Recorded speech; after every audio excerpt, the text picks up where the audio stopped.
திமுக கூட்டணி கட்சிகளுடன் பேச்சுவார்த்தையை தொடங்கி இருக்கிறது. முதலாவதாக ஐஓஎல், அதாவது இந்தியன் யூனியன் முஸ்லீம் கட்சிகளுடன் பேச்சுவார்த்தை நடத்தி முடித்திருக்கிறது. இதைத் தொடர்ந்து இன்று மதிமுக, மனிதநேய மக்கள் கட்சி மற்றும் மக்கள் உரிமை கட்சிகளுடன் பேச்சுவார்த்தை ஈடுபட எதிர்பார்க்கப்படுகிறது. இதில் முதலாவதாக சற்று நேரத்துக்கு முன்பாக திமுகவினுடைய தலைமை அலுவலகமான அண்ணா அறிவாலயத்திற்கு மனிதநேய மக்கள் கட்சியினுடைய தலைவர் ஜவாஹர்லா தலைமையில் நிர்வாகிகள் வந்திருக்கிறார்கள். தற்போது திமுக சார்பாக குழு அமைக்கப்பட்டிருக்கிறது, பேச்சுவார்த்தை குழு.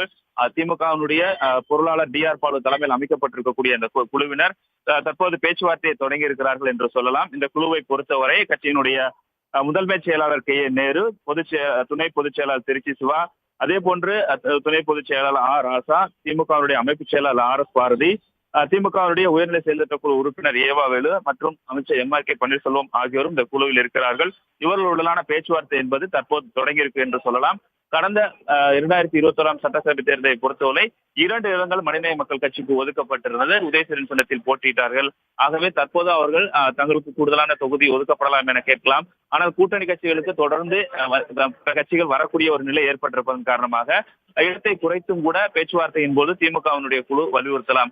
ஆகவே இந்த கூட்டணி கட்சிகளுடனான பேச்சுவார்த்தை தொடங்கும் பொழுது 2 தரப்புகளும் தங்களுடைய நிலைப்பாட்டை தெரிவித்து அடுத்த கட்டமான ஒரு முடிவு எடுக்கக்கூடிய வகையில் தான் இந்த பேச்சுவார்த்தை என்பது நடைபெற்றுக் கொண்டிருக்கிறது. அந்த அடிப்படையை பார்க்கும்போது 2026 ஆண்டு சட்டசபை தேர்தலுக்கான கூட்டணி கட்சிகளுடனான பேச்சுவார்த்தையை திமுக தொடங்கி இருக்கக்கூடிய நிலையில் முதலாவதாக இந்திய யூனியன் முஸ்லீம் கட்சியினுடன் தொடங்கி முடிந்திருக்கிறது. தற்போது 2வது நாளான இன்று மனிதநேய மக்கள் கட்சியுடனும், அதைத் தொடர்ந்து மதிமுக மற்றும் மக்கள் நீதிய கட்சிகளுடனான பேச்சுவார்த்தையும் நடைபெற இருக்கிறது. இதில் முதலாவதாக மனிதநேய மக்கள் கட்சி நிர்வாகிகளுடன் தற்போது திமுகவினுடைய பேச்சுவார்த்தை குழுவினர் பேச்சுவார்த்தையில் ஈடுபட்டு இருக்கின்றனர்.